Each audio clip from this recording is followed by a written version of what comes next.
Have you ever laid in bed at night staring at the ceiling, promising yourself that tomorrow is going to be different? You swear you're going to turn your life around. But the moment that alarm goes off at 7 a.m., all that motivation gets buried right under the blanket. You hit snooze, roll over, and wake up 2 hours later, hating yourself. Sounds familiar? Maybe you've heard about the game changers, the CEOs, the athletes, the visionaries who start their day before the sun even comes up. Maybe you even tried it once or twice.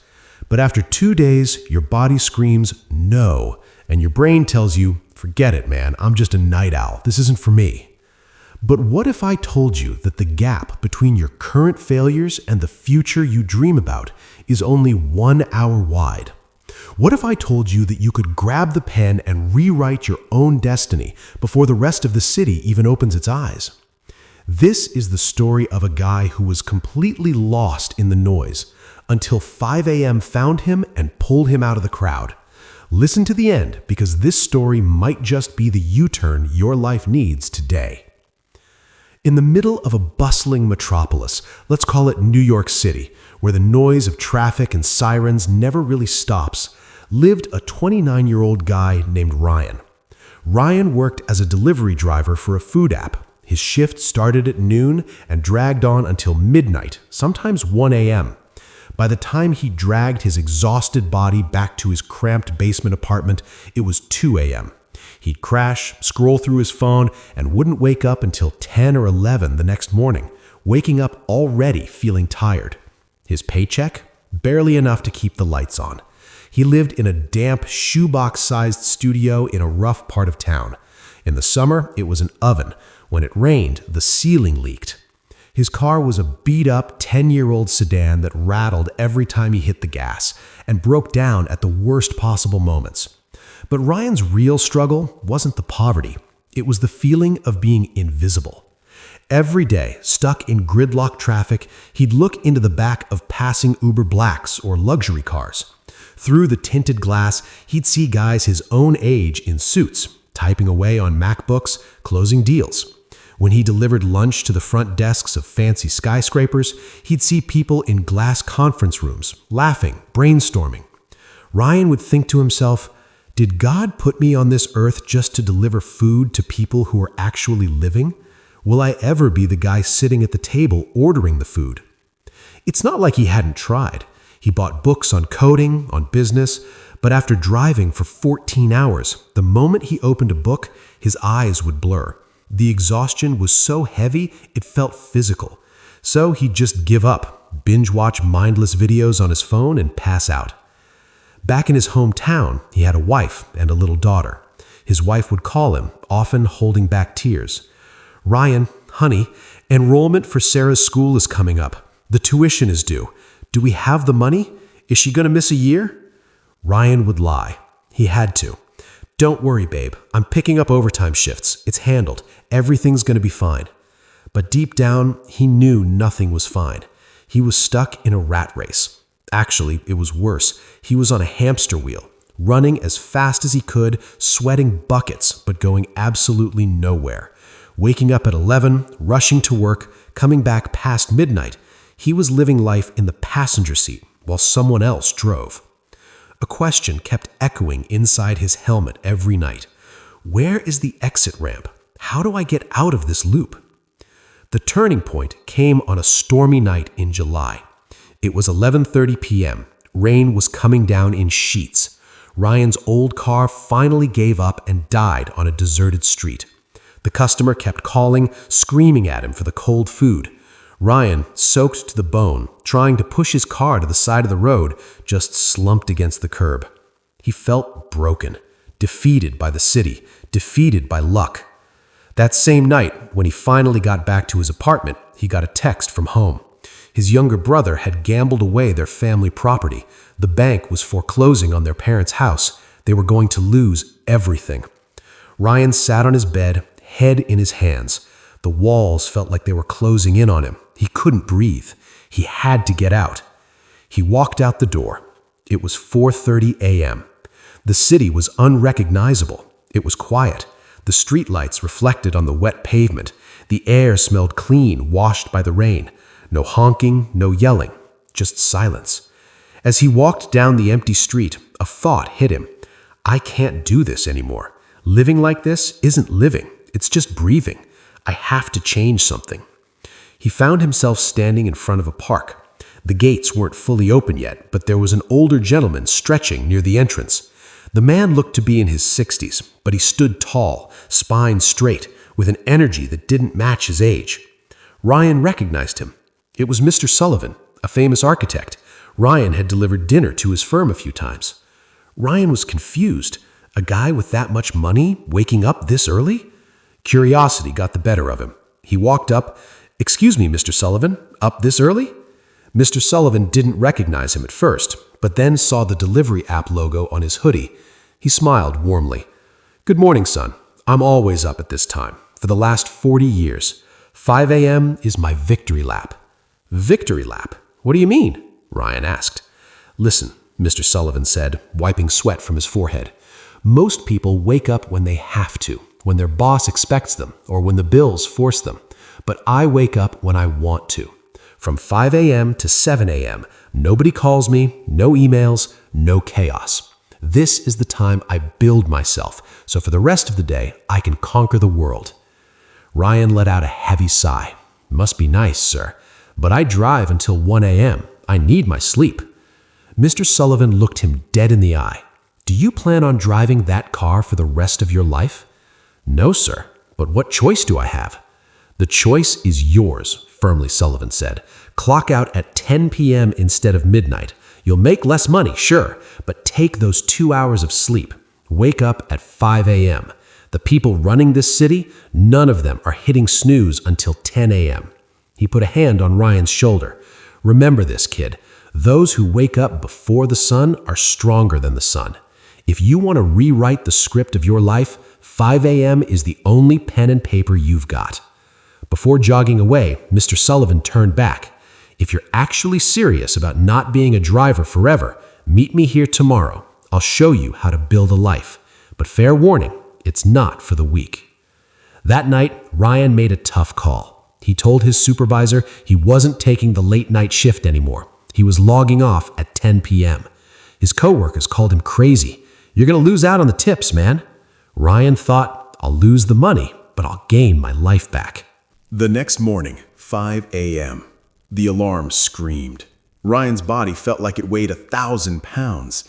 His eyes burned. His brain whispered, Are you insane? You just quit work at 10. Go back to sleep.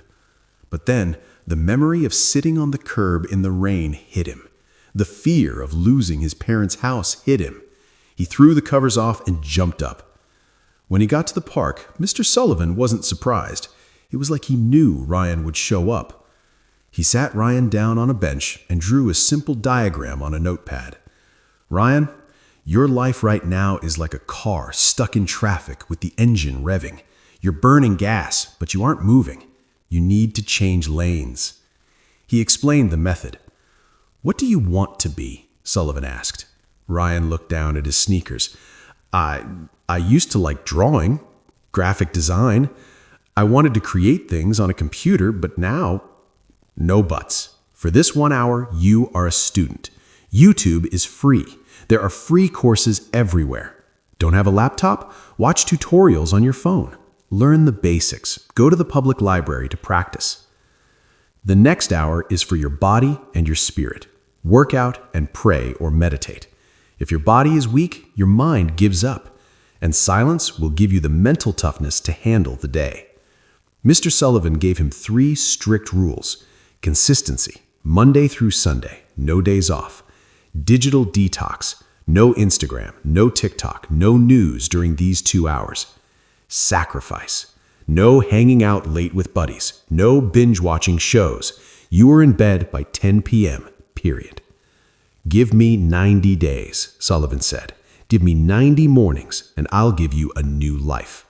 If you quit halfway, I'll assume you're happy being a delivery guy forever.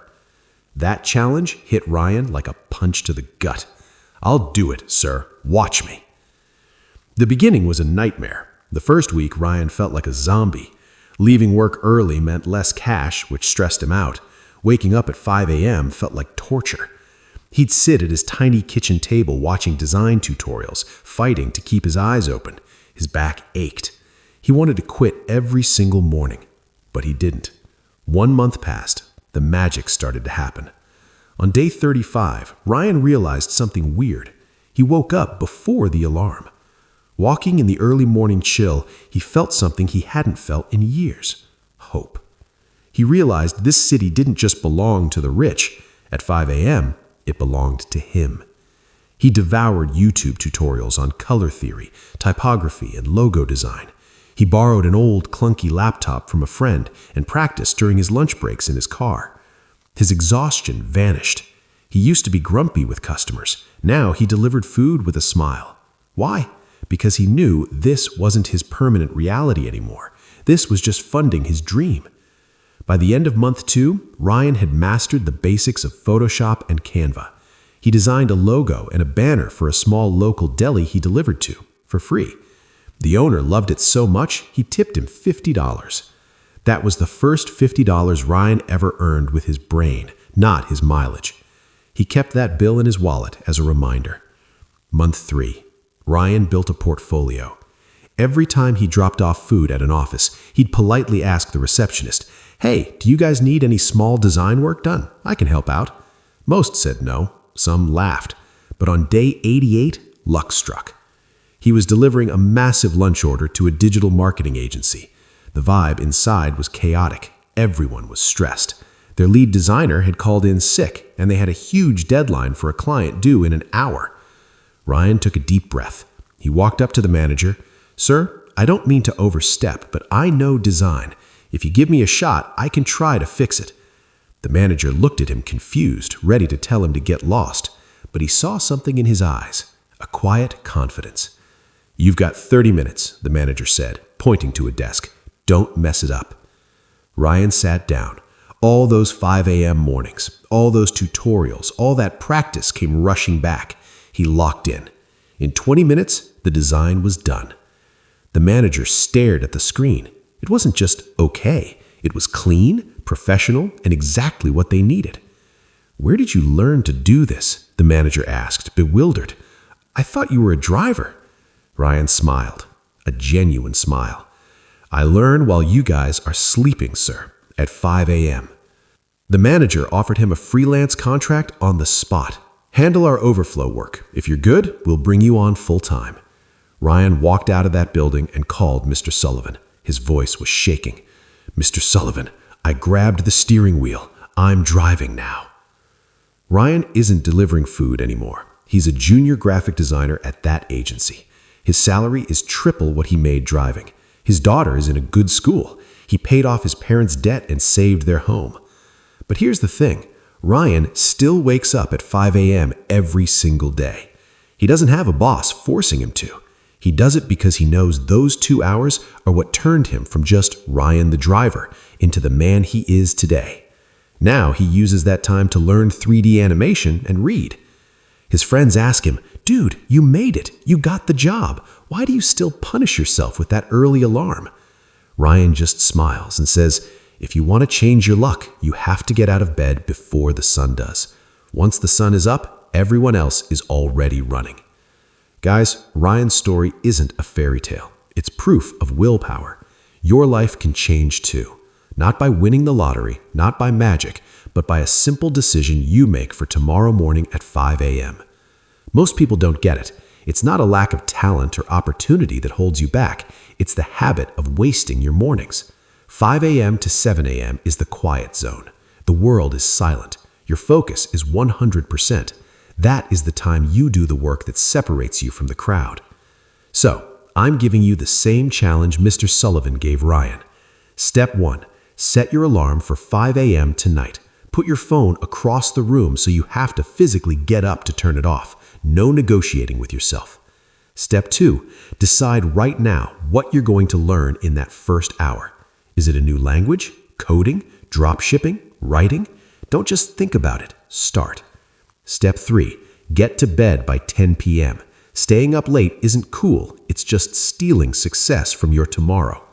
I guarantee you, If you stick to this routine for 90 days, you won't recognize yourself. You might not be a millionaire in 3 months, but you will become the kind of person who is unstoppable. Ryan didn't have a degree or a fancy laptop. He just had the guts to wake up.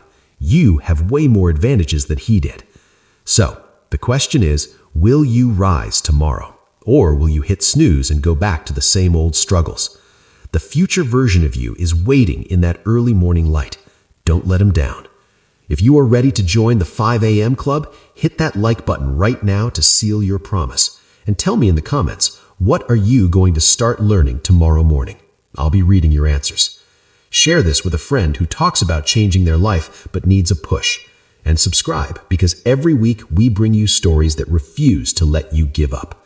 Remember, just like Ryan, your story is waiting to be rewritten.